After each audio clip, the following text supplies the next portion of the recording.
Welcome back to Behind the Gloves. I'm Gas Singh and I'm joined by two Tanks Ohara Davis. Ohara, how are you?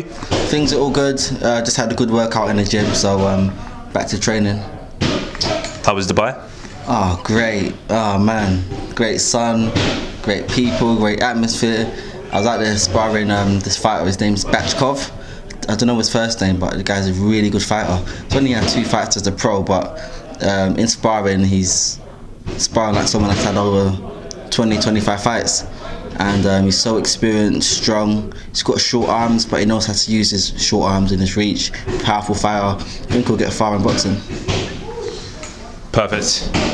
Obviously, let's start with yourself.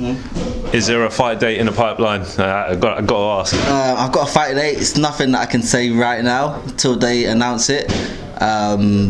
It'll be against Ismail Broso, the guy I was meant to fight in my last fight, but he couldn't get into Dubai because of a few visa issues that he had. So we got a date for it, and just ready to go out there and do the business. Now, where do we start? Obviously, there's so much that's gone on in boxing. Let's talk about weekend just gone. Josh Taylor, Jack Catterall, 2 former opponents of yours. I don't know where to start. Just how did you, first of all, have you watched the fight? And second of all, what are your thoughts on it? I saw the fight, yeah. I feel like Taylor just about edged it. I feel like Taylor won the fight. You know, a lot of people are saying whatever they want to say, and Catterall should have won. I think Catterall done a lot better than everyone thought he would do, and Taylor wasn't the Taylor that we've seen in the past. So that was a downgraded Taylor versus a super Catterall. But just because Catterall fought better than everyone thought he would fight doesn't mean that he got the win. He didn't get the win. I had Taylor up by 2 rounds. I had Taylor up by 2 rounds. I don't think it was that much of a hard fight for him. So when I see everyone going in a complete uproar, I feel like everyone's just copying each other. Everyone's saying there's an upset and everyone else just follows the trend. Yes, there's an upset, so it must be done. It wasn't an upset. The judges saw what they saw, and that's their job.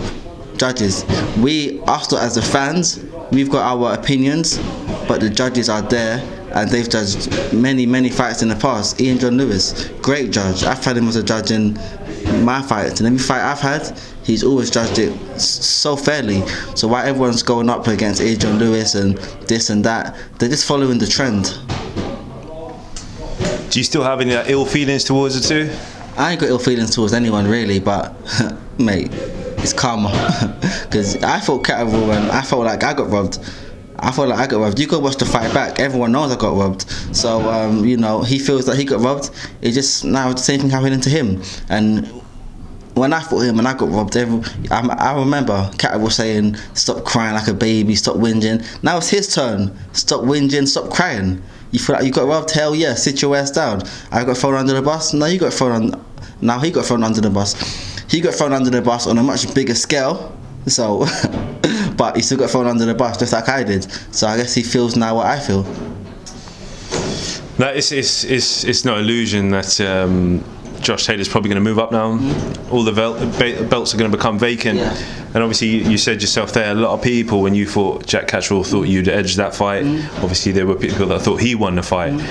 Is that a rematch that might potentially interest you down the line? That's a rematch that could happen 100%, but at the same time I've got nothing to prove against him. I know I fought against him. I know that I won the fight. I ain't got nothing to go out there and prove against him, but I'm number 2 or number 3 now in the WBA world ranking, so if that fight comes up next, then I'll have to deal with him. I just have to get him out of there this time. And the last thing I want to kind of touch on, because I know you've been training and it's been a full day for yourself, it's just your spat against Eddie Hearn recently. Yeah. What kind of fueled that? Obviously, like we saw he followed you on Snapchat, we saw that he followed you on Instagram, and then you blocked him. Is there still ill feelings there towards Eddie? Oh, 100%. There is ill feelings still to this day. Listen, they threw me under the bus in 2017, even though they knew I was innocent. They knew I was innocent. Eddie Hearn sat me down and said to me, "I believe you, but I have to throw you under the bus because we got fans up in Liverpool, and they come out to the shows and they invest and they spend good money on our shows. So I'm sorry, OD, but I have to throw you under the bus. But I'll pick you up from under the bus in a couple of weeks, in a month or so." And I was like, "So you believe that I'm innocent, and you're gonna throw me under the bus because you want to impress fans?" I'm like, it's some bullshit. That's why I left him and I went to Frank Warren, because Frank ain't gonna throw me under no bus. And you know, I see Eddie Hearn watching me on Snapchat. I'm like, you threw me under the bus, blocked. And I put it on my Instagram, and then he followed me and then tried unfollowing me on Instagram. But I saw it. I blocked him on there too. And now, you know, I got Eddie Hearn diss track coming soon. I'm just writing the bars now. I got the beat, so I'll be going down the studio next week, in the next week or two. And I've got some bars coming for Eddie Hearn and the whole of Matchroom, because they tried to end my boxing career. They thought I was done, but here I am. I'm still standing. It don't matter what they do. I'm like Bitcoin. The more they try to destroy me, the stronger I get. And I gauge from your response that you've ruled out ever working with them again. Oh, 100%. I'll never work with Matchroom again in my life. Ever. That's done. And just the last thing I want to kind of touch on is congratulations, you've been signed by Probellum. Have there been any discussions about who's potentially in the pipeline if you get through Barroso and what direction they want to take you in? I have spoken to the guys up at Probellum, but the way I want to handle my boxing career now is I don't want to plan too far ahead. I don't care what they want to talk about amongst themselves, but I'm only looking at my next fight, because any time in my boxing career that I've tried to look too far ahead, I say if I beat this guy then this is next, things go wrong. So I don't know what plan they've got, but that plan's not going to come to pass unless I get through Ishmael Barroso. So that's my only. So I've got tunnel vision right now. Looking at Ishmael Barroso, that's it. After that, then they can say, okay, cool, we've been working on this. Then I say, okay, cool, sounds good. But as far as I'm concerned, Ishmael Barroso's my last fight. Perfect. And just finally, the way I like to end interviews, have you got a message to all your fans and people that supported you, even when you think you got thrown under the bus, that'll stick with you? Listen, man, I don't think I got no fans. I don't think people support me, so I ain't got nothing to say to anyone, to be honest. It's just me and my team, me and my family. People online, they love you today, tomorrow they hate you. But the people that might be my fans now, at one point they hated me. So they're too fickle. I ain't got nothing to say to them. I don't want them as fans. If they're my fans, go be someone else's fans, because you love me today, tomorrow you hate me. Fuck out of here with that shit. Well, perfect. Ohara Davis, thanks for speaking to us here at Behind the Gloves, and we'll definitely catch up with you next fight week.